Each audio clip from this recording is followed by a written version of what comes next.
হলেও মনে হয়েছিল যে ব্যাপারটা খুবই নির্বুদ্ধিতার পরিচয় দেওয়া, হ্যাঁ, যে মাথা থেকে সমস্ত বুদ্ধি একেবারে পরিষ্কার করে নিয়ে অন্য একটা বাটিতে ভালো করে তুলে রেখে কোথাও স্টোর করা হচ্ছে।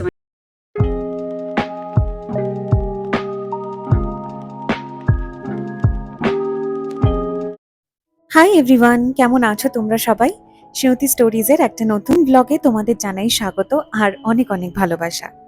আজকে ছিল সৌরভের জন্মদিন, আবার একই সঙ্গে ছিল রথযাত্রা। খুব ভালো দিনে ওর জন্মদিনটা পড়েছে এবারে। তো সেই দিনে আমি যেটুকু যা ব্লগ করেছিলাম সেটাই ভাবলাম যে একটি ভিডিওর আকারে তোমাদের সঙ্গে ভাগ করে নিই। কারণ সাধারণত জন্মদিনগুলো আমি সেইভাবে কিন্তু ভিডিওতে কখনোই শেয়ার করিনি, কারণ আমরা মনে করি যে এই দিনটা খুবই পার্সোনাল একটা দিন। আর আমরা কোনো কালেই খুব একটা বড়সড় করে সেলিব্রেটও করি না, ওই হালকা নিজেদের মধ্যে খাওয়া দাওয়া আর তার সঙ্গে কিছু ভালো জিনিস দেখা বা কোথাও একটুখানি কাছে পিঠে বেরোনো অথবা রাত্রিবেলা খাওয়া দাওয়া করা, এইটাই। আচ্ছা, তোমাদের এই ছবিটার কথা মনে আছে? যারা আমার ইসরায়েলের ব্লগ দেখতে তাদের হয়তো নিশ্চয়ই মনে আছে। প্রথমবার যখন রথযাত্রা পড়েছিল সেই সময়তে ইসরায়েলে থাকাকালীন, তখন আমি এটা বানিয়েছিলাম। আমার কাছে সেই সময়তে রং, তুলি, পেন্সিল কিছুই সেভাবে ছিল না। আমার কাছে একটা নীল রঙের কালির পেন ছিল এবং সেটা দিয়ে আমি বানিয়েছিলাম। ও হ্যাঁ, একটা কালো পেনও ছিল যেটা দিয়ে একটু হয়তো আমি রং করতে পেরেছিলাম, কিন্তু সেইভাবে ব্যাপারটা খুব যে ভালো হয়েছিল তা নয়। তবে নিজের খুব আনন্দ হয়েছিল এই জিনিসটা করে। এখন অনেকটা ফেড করে গেছে সময়ের সাথে সাথে, কারণ রংটা তো ওরম ভাবে আর সেইভাবে জোরালো কিছু করা হয়নি। তাও রেখে দিয়েছি, একটা বড় স্মৃতি তো। আমার গত ২ বছর ধরে জন্মদিনটা বাইরে বাইরেই কেটে যাচ্ছে, বাড়িতে আর সেইভাবে থাকা হচ্ছে না। তবে এটুকু আমার মনে আছে যে আমি যখন বিয়ের আগে জন্মদিন আমার থাকতো, সেই সময়টায় বাড়ি থেকে কিন্তু আমি কোনো কালেই বেরোতাম না বাইরে। মানে শুধু বাবা মার সাথেই থাকবো, আর রান্না বান্না করবে মা সেদিনটার জন্য, ভালো মন্দ খাওয়া দাওয়া হবে। আর একটা করে সিনেমা তো অবশ্যই দেখতাম, মানে ঘরে বসেই কোনো একটা কিছু ল্যাপটপে চালিয়ে দিয়ে দেখে নিলাম, এরকম করতাম। গত ২ বছর আমার মোটামুটি এরম ভাবেই কেটেছিল। একটাবারে তোমাদের সঙ্গে শেয়ার করেছিলাম, যেদিন আবার জন্মদিনের দিন সাইরেনও শুনেছিলাম ইসরায়েলে থাকাকালীন। খুবই অন্যরকম এক্সপেরিয়েন্স ছিল। আর সৌরভ তো বোধহয় আরো বেশি এই ব্যাপারটাকে অতি সাধারণভাবেই দেখে, মানে জন্মদিনটাকে আর ৫টা সাধারণ দিনের মতনই দেখে। ইদানিং আরো বেশি হয়ে গেছে এই জিনিসটা, খুব বেশি এই ব্যাপারটাকে নিয়ে মাতামাতি করার কোনো দিনই ও এটার পক্ষে নেই। অবশ্য কেউ উইশ করলে ভালোভাবে তাকে উত্তর দেয়, ঠিক কথাই, কিন্তু ওই যে খুব একটা ইচ্ছে করে না বোধহয় ওর জন্মদিনটা লোকে জানুক বা কেউ বলুক ওকে কিছু, সেটা ওর খুব একটা ভালো লাগে না। সবসময়তেই চেষ্টা করে একটু গোপনে রাখা এই জিনিসটা। আমাদের বাড়িতে, বিশেষ করে বাঙালি বাড়িতে, মিষ্টি বলতে জন্মদিনের দিন পায়েসটাই তো হয়ে থাকে। সাধারণত আমরা পায়েসই খেয়ে থাকি জন্মদিনে। কিন্তু আমি গতকাল একটা রাত্রিবেলায় সৌরভকে না বলেই চকলেট কেক অর্ডার করে দিয়েছিলাম। সেই কেকটা কাটাও হয়েছিল, যেটার আমি কোনো ভিডিও ক্লিপ অবশ্যই নিইনি, কারণ সৌরভের ভীষণ অস্বস্তি এইসব ব্যাপারে এবং আমারও মনে হয় না যে এই জিনিসটা খুব একটা শেয়ারেবল, কারণ এটা যেহেতু আমরা নিজেরাই ছোটখাটো করে এরকম ভাবে একটা আয়োজন করেছিলাম এবং ভীষণ অস্বস্তিতে পড়ে গেছিল সৌরভ কেক কাটার ব্যাপারে। দেখো, কেক কাটার যে আমিও মারাত্মক পক্ষপাতী বা এই জিনিসটাকে কেক কেটে সেলিব্রেট করতে হবে, হয়তো এরকম ব্যাপারটা নয়, কিন্তু একটা সত্যি কথা তোমাদের বলবো, আমি না ভীষণ পেস্ট্রি খেতে ভালোবাসি। তো এই একটা ওকেশনে পেস্ট্রি আসবে বাড়িতে, মানে চকলেট কেক যেটা আমি অর্ডার করেছিলাম সেটা একটা ট্রাফেল কেক ছিল, চকলেট ট্রাফেল কেক। তো সেইটা কাটা হবে এবং আমরা বেশ কয়েকদিন ধরে ওই কেকটা খাবো, এটা একটা আনন্দের ব্যাপার। সেই জন্যই আরো বেশি করে আমি নিজেই অর্ডার করে দিয়েছিলাম, সৌরভকে জানাইনি আগে থেকে। তারপরে যখন কেকটা বার করেছি, ফ্রিজে রেখে দিয়েছিলাম, তারপরে যখন বার করেছি ও প্রচন্ড চাপের মধ্যে পড়ে গেছিল, বলছি ওরে বাবারে এটা এখন কি দরকার ছিল এসব করার। কিন্তু আমাদের ওইটা করেই খুব আনন্দ হয়েছিল। আর আমার শ্বশুর শাশুড়িও ছিলেন ভিডিও কলে, তারাও একটুখানি দেখলেন সৌরভ কেক কাটছে, যদি ওর একদমই এই ব্যাপারগুলো খুব একটা ভালো লাগে না করতে। আর আমারও যে খুব বেশি ভালো লাগে তাই নয়, কিন্তু ওই যে পেস্ট্রির প্রতি ভালোবাসা, সেইটা যাবে কোথায়। তো আজকেও আমি খুব সামান্যই আয়োজন করছি সৌরভের জন্য, কারণ বুঝতেই পারছো আমার এই একটা ইন্ডাকশন কুকটপের ওপরে রান্না, যেহেতু আমাদের এখনো আমরা গ্যাস নিইনি, কারণ আমরা এখনো প্রচন্ড আর কি চিন্তার মধ্যে আছি যে প্রাইভেট গ্যাসটা নেব কিনা। কারণ নতুন গ্যাস রেজিস্ট্রেশন তো আমাদের সময় লাগবে বলেই দেওয়া হয়েছিল এপ্রিল মাসেই, কাজেই এখনো আমাদের সেই ব্যাপারটার কোনো সুযোগই নেই। সুতরাং এই একটা জায়গার ওপরেই আমাকে রান্নাগুলো করতে হচ্ছে, তো সেই জন্য আমি যথাসম্ভব চেষ্টা করেছি তাড়াতাড়ি সমস্ত কিছু করে নেওয়ার। ছিল পোলাও, কষা মাংস, 3 রকমের ভাজা আর মিষ্টিও আনানো হয়েছিল। জন্মদিন বিষয়টা আমাদের বাবা মায়েদের কাছে ভীষণই স্পেশাল একটা জিনিস, কারণ অবশ্যই বিশেষ করে আমাদের মায়ের কাছে, যেহেতু এই দিনটায় তারা মা হয়েছিলেন, তো সেই জন্য মা বাবা থেকে যেহেতু আমরা দূরে রয়েছি, সেই জন্য আমার মনে হয়েছিল যে সামান্য আয়োজন করে যদি দিনটাকে একটু স্পেশাল করা যায় তাহলে হয়তো খারাপ লাগবে না সৌরভের। তো সেই জন্যই এই সামান্য আয়োজন আমি করেছিলাম। ছোটখাটো এইরকম সেলিব্রেশন গুলো মাঝে মধ্যে যখন হয় তখন কিন্তু দারুণ লাগে। আর জন্মদিনটা তো বছরে একবারই আসে, কি বলো? আমার লাস্ট ভ্লগে আমি বলেছিলাম যে একটা পেন আমি খুঁজে পাচ্ছি না, যেটাও সৌরভ আমাকে গিফট করেছিল কলকাতায় অক্সফোর্ড বুক স্টোর থেকে ও কিনেছিল। ও নিজের জন্য একটি নিয়েছিল, আমার জন্যও নিয়েছিল। তো সেটি হলো এই উইংসাং এর চাইনিজ ইঙ্ক পেনটা। এটা আমি খুঁজে পাচ্ছিলাম না, এবং আমি মন বলছিল যে সযত্নে কোথাও একটা রেখে দিয়েছি, কিন্তু সেটা পাওয়াই যাচ্ছে না। আজকে সৌরভ নিজের একটা চশমা বার করতে গিয়ে দেখলো যে আমারই একটি চশমার খাপে যেখানে সানগ্লাস রাখা ছিল তার মধ্যেই যত্ন করে এই পেনটিকে আমি আলাদা করে রেখে দিয়েছিলাম। এবং যেহেতু এই কদিনের মধ্যে আমাকে সানগ্লাস কখনোই পরতে হয়নি, তো সেই জন্য আমারও আর সেটা আলাদা করে দেখার কোনো সুযোগও হয়নি, আর মাথা থেকেও আউট হয়ে গেছিল যে এই জিনিসটা এখানে রয়েছে রাখা। তো সেই পেনটা পাওয়ার পরে এত মজা পেয়েছি আমি। নতুন করে আবার কালিও কিনে আনা হয়েছে, একটা কালো কালি কিনে এনেছিল সৌরভ ক্যামেলিনের, সেটা ভরাও হয়ে গেছে। আর এই পেনগুলো এত ভালো লেখে, তোমাদের নিশ্চয়ই অনেকের এক্সপিরিয়েন্স আছে এই কলমে লেখার। বিশেষ করে স্কুলে পড়াকালীন যখন আমরা প্রথম পেন ধরেছি সেই সময়টায় কিন্তু ইঙ্ক পেনেই লিখতাম মেনলি, কারণ বলা হতো যে হাতের লেখাটা ইঙ্ক পেনে খুব ভালো হয়।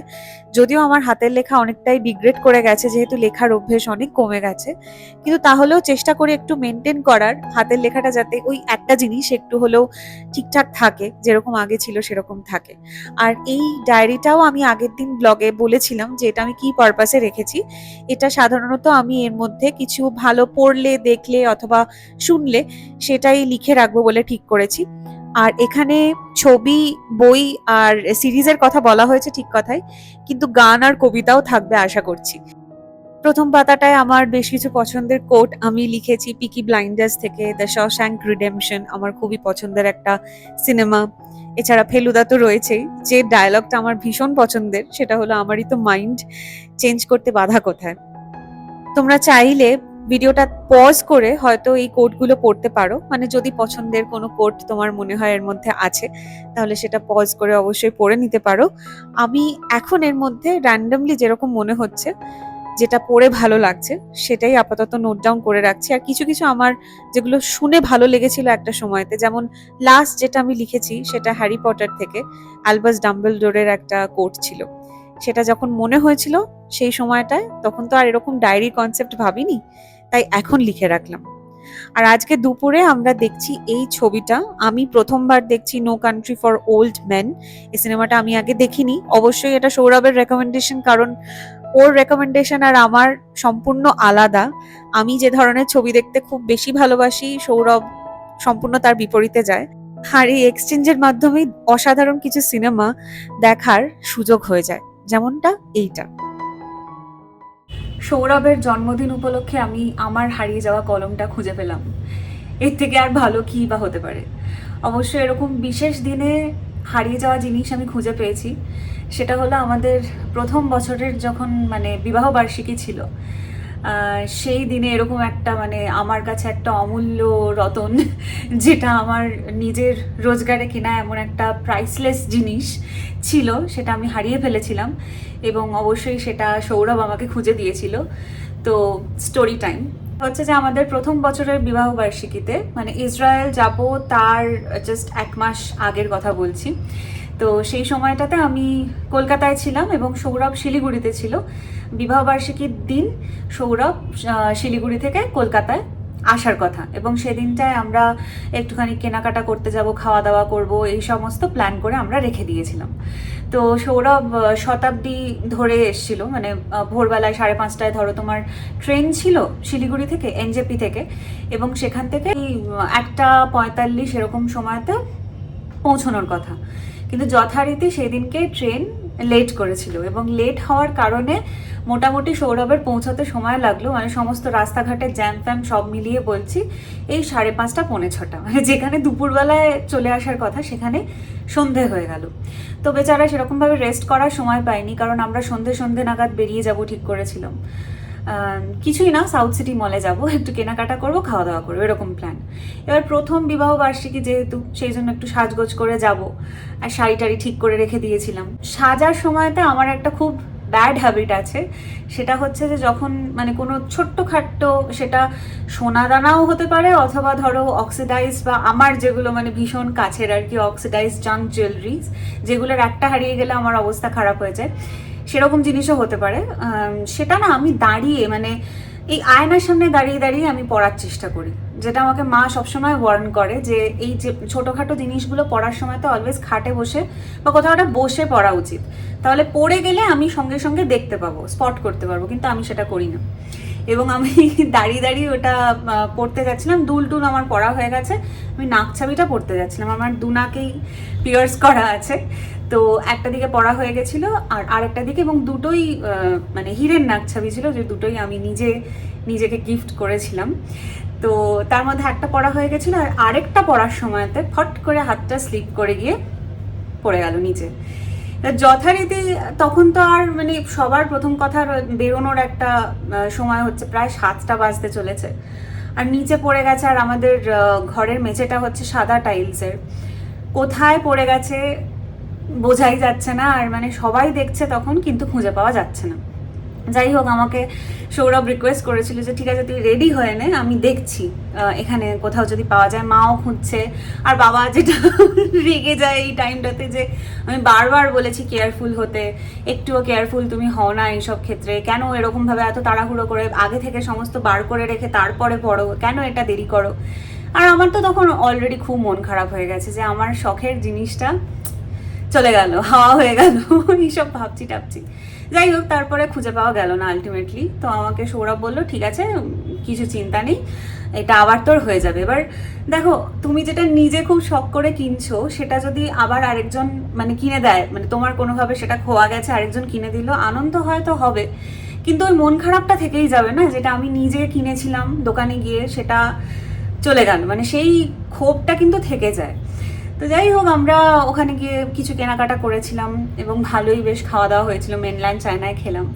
খাওয়া দাওয়া সেরে আমরা যখন বাড়ি এলাম, তখন সৌরভ বলল ফাইনালি, মানে তখন 10টা 10:15 মতন বাজে, বললো যে আমি আরেকবার মানে ওয়ান লাস্ট টাইম আমি দেখবো এই ঘরটাতে, মানে যে ঘরে জিনিসটা পড়েছে, আমি ঘরটাকে অন্ধকার করে একবার টর্চ, মানে ওই ফোনের যে ফ্ল্যাশ লাইট রয়েছে সেইটা জ্বালিয়ে আমি একবার দেখতে চাই।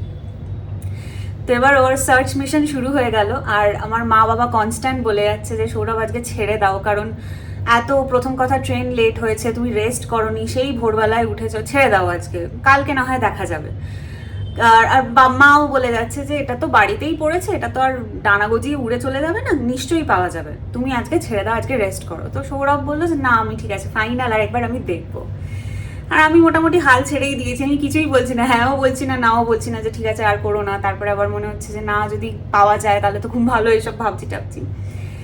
তারপরে বাইরের ঘরে আমি হাল ছেড়ে অলমোস্ট বসেই পড়েছিলাম, তখন ভেতর ঘর থেকে একটা আওয়াজ আমি পেলাম, সেটা হচ্ছে মনে হয় পেলাম। এটা সৌরভ যেই মুহূর্তে বললো না, মানে সেই হাতে চাঁদ পাওয়ার মতন যেন আমি পুরো এক্সাইটেড হয়ে গেলাম, হ্যাঁ, মানে এরকম করে তাকিয়ে উঠেছি, তখন বলছে যে আমি মনে হয় পেলাম। তারপরে আমাকে হাতে নাকছাবিটা যখন দিল, মানে আমি যে কি সন্তুষ্ট হয়েছিলাম আমি তোমাদের বলে বোঝাতে পারবো না। আমার কাছে এটা আমার বেস্ট গিফট ছিল, মানে আমাদের 3 বছর ধরে আমরা অ্যানিভার্সারি পালন করেছি নিজেদের মধ্যে ছোটোখাটো করে, বিশাল বড় কিছু তো না। তো সেইখানে প্রথম বছরটায় সৌরভ আমাকে এত স্পেশাল এই উপহারটি দিয়েছিল, যে আমার হারিয়ে যাওয়া খোয়া যাওয়া জিনিসটাকে ওইভাবে এফর্ট দিয়ে, তাও নিজে অত পরিশ্রম করে এসছে জার্নি করে, তারপরে খুঁজে দিয়েছিল। সেটা আমার না মানে আমার সব সময় মনে থাকে এই স্মৃতিটা। মানে আমার ওর সাথে এত ধরনের মেমোরিজ আছে, তার মধ্যে এইটা বোধহয় মানে চিরকালের একটা মনে রাখার মতন বিষয় ছিল। আর আজকে এই পেনটা পাওয়ার পরেও মানে সেটাই মাথার মধ্যে চলছে। তো ভাবলাম তোমাদের সাথেও ভাগ করে নিই। যাই হোক, অনেকক্ষণ বক বক করেছি, সরি। পরে আবার আসছি। বেরিয়ে পড়েছি আমরা সিনেমা দেখার জন্য। দ্য ওডিসি দেখতে যাচ্ছি। অনেক দিন পরে সিনেমা দেখতে বেরোচ্ছি। লাস্ট কলকাতাতে দেখেছিলাম আমি মা বাবা মার্দানি 3, যেটা আমার একটুও ভালো লাগেনি। তবে আজকেরটা প্রচুর প্রচুর এক্সপেকটেশন নিয়ে যাচ্ছি এবং আমি জানি যে নিরাশ হব না। আর আমাদের শো রয়েছে সন্ধে 7টা থেকে। তো আমরা হাতে সময় নিয়েই বেরিয়েছি, কারণ ওরান মলে যাচ্ছি। আর ওরান মলটা আমাদের বাড়ি থেকে খুব একটা দূরে নয়। আমরা যদিও একটা জ্যামে ফেসে যেতাম হয়তো, কিন্তু আগে একটা শর্টকাট রাস্তা রয়েছে, একটা অন্য গেট রয়েছে, তো সেই দিক বরাবর আমরা ঢুকছি ওরান মলে। আর সত্যিই আজকের দিনটা খুবই অন্যরকম হতে চলেছে আমি জানি, কারণ ক্রিস্টোফার নোলানের সিনেমার যারা ভক্ত তারা শুধুমাত্র জানে যে এই নামটাই হয়তো যথেষ্ট। সিনেমাটা কিরকম হবে সেটা একটা অনুভূতি মাত্র। আর আমি সিনেমা চলাকালীন কোনো রকম ভিডিওগ্রাফি ফটোগ্রাফি করা পছন্দ করি না, তো সেই জন্য সেটা তো আমি করতে পারবো না। তবে আজকে এই সিটটা কিন্তু খুব ভালো চুজ করেছে সৌরভ, সেটা হলো রেক্লাইনার সোফা সিট।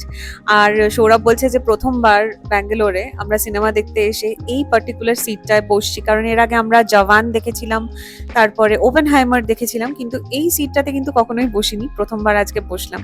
আমরা হলে ঢোকার আগেই কফি নিয়ে নিয়েছিলাম। আমারটা ছিল আমেরিকানো হট আর সৌরভেরটা ছিল আমেরিকানো কোল্ড।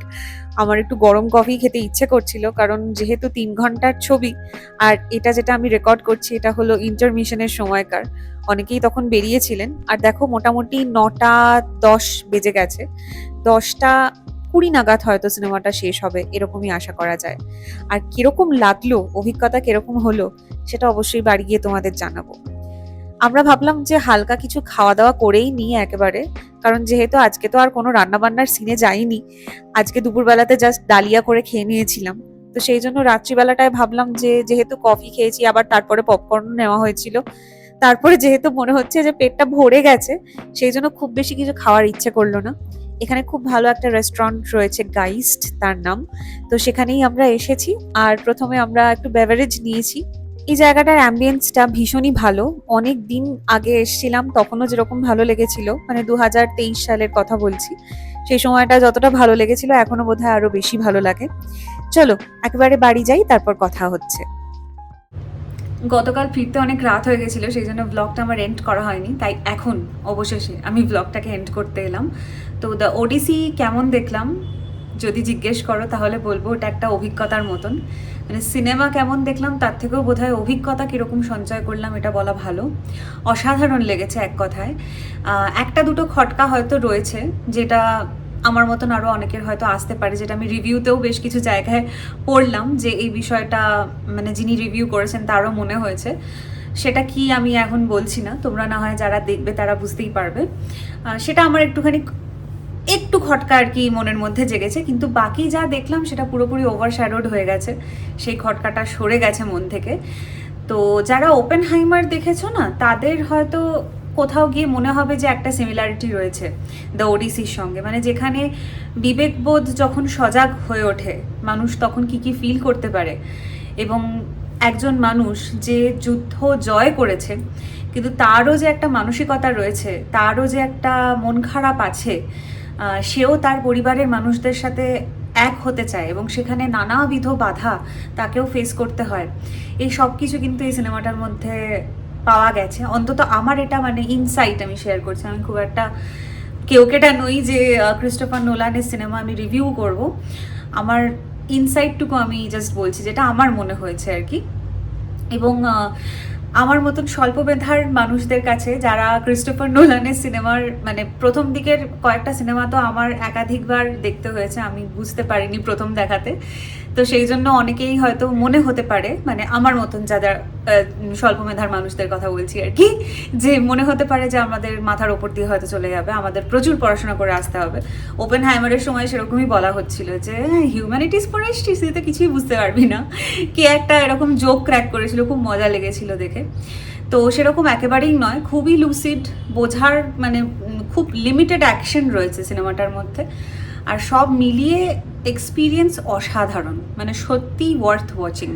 তাই যারা ক্রিস্টোফার নোলানের সিনেমা দেখতে মানে আগ্রহী থাকো প্রতিবারই, তারা তো দেখবে আমি জানি। যারা কখনো দেখোনি তারা অবশ্যই এই সিনেমাটা কিন্তু দেখে আসতে পারো নিয়ার বাই থিয়েটার্সে। আর আমরা আইম্যাক্সে দেখিনি, কারণ আইম্যাক্স প্রচুর এক্সপেন্সিভ, আর আমাদের বাড়ির কাছাকাছি আইম্যাক্স ছিলও না, বেশ দূরে জায়গাটা। তো আমরা যেখানে দেখেছি সেটাও খারাপ কিছুই ছিল না, যথেষ্ট ভালো ছিল, এবং সব মিলিয়ে অভিজ্ঞতাটা সত্যি সত্যি মনে রাখার মতন। তাই আমার তরফ থেকে অবভিয়াসলি হাইলি রেকমেন্ডেড এই সিনেমাটা। আরেকটা কথা বলে ব্লগটাকে এন্ড করতে চাই, সেটা হচ্ছে যে আমার আগের দিনের ব্লগে আমি তোমাদের সঙ্গে বলেছিলাম, শেয়ার করেছিলাম দ্য ওডিসি টিকিট কাটা হয়েছে, আমরা সিনেমা দেখতে যাব। সেখানে একজন কমেন্ট করেছিলেন যে পুরো ফালতু হয়েছে সিনেমাটা, এবং তখনও আশ্চর্যের ব্যাপার যে সিনেমাটা রিলিজই করেনি। তো রিলিজ না করা অবস্থায় উনি কি করে তার মানুষ দৃষ্টিতে সিনেমাটা দেখে বলেছিলেন যে পুরো ফালতু হয়েছে সিনেমাটা, সেটা সত্যি আমারও বোধগম্য হয়নি। এবং সেই জন্য আমার একটু হলেও মনে হয়েছিল যে ব্যাপারটা খুবই নির্বুদ্ধিতার পরিচয় দেওয়া। আমি দেখে খারাপ বলতেই পারি, কারণ সিনেমা যে সবসময় আমার যেটা ভালো লাগছে অন্য মানুষেরও অসাধারণ লাগবে, আহামরি লাগবে, এরকম তো নয়। খুবই একটা আপেক্ষিক ব্যাপার, খারাপ লাগতেই পারে, কিন্তু সেটা দেখে বললে আমার মনে হয় যথাযথ হবে, তাই না? না দেখে যদি কেউ কমেন্ট করে দেয় যে পুরো ফালতু হয়েছে সিনেমাটা, সেটা আর কি বলবো, মানে সেটা ওইটাই মনে হয় যে মাথা থেকে সমস্ত বুদ্ধি একেবারে পরিষ্কার করে নিয়ে অন্য একটা বাটিতে ভালো করে তুলে রেখে কোথাও স্টোর করা হচ্ছে, মানে সেটা কাজে লাগানো হচ্ছে না, এটাই মনে হয়। নো অফেন্স, কিন্তু এই কথাগুলো বলার আগে একটু ভেবে বললে, এবং ক্রিস্টোফার নোলান বলে আমি অবসেসড হয়ে কথাটা বলছি তাও কিন্তু নয়, এটা জাস্ট একটা সাধারণ মানে কমন সেন্স বলতে বোধহয় এটাকেই বোঝায়, যে দেখে নিই তারপরে বলি বাজে হয়েছে, সেটা একরকম। এনিওয়ে, আর বেশি কথা বলবো না, আজকের মতো ব্লগটা এখানেই শেষ করছি। কেমন লাগলো অবশ্যই কমেন্ট করে জানিও, আর ভালো লাগলে একটা লাইক করে দিও। সবাই খুব ভালো থেকো, সুস্থ থেকো, সাবধানে থেকো, আর খুব শীঘ্রই দেখা হচ্ছে নতুন আরেকটা ব্লগে, খুব শীঘ্রই দেখা হচ্ছে। তাহলে আজকের মতন জানি, বাই।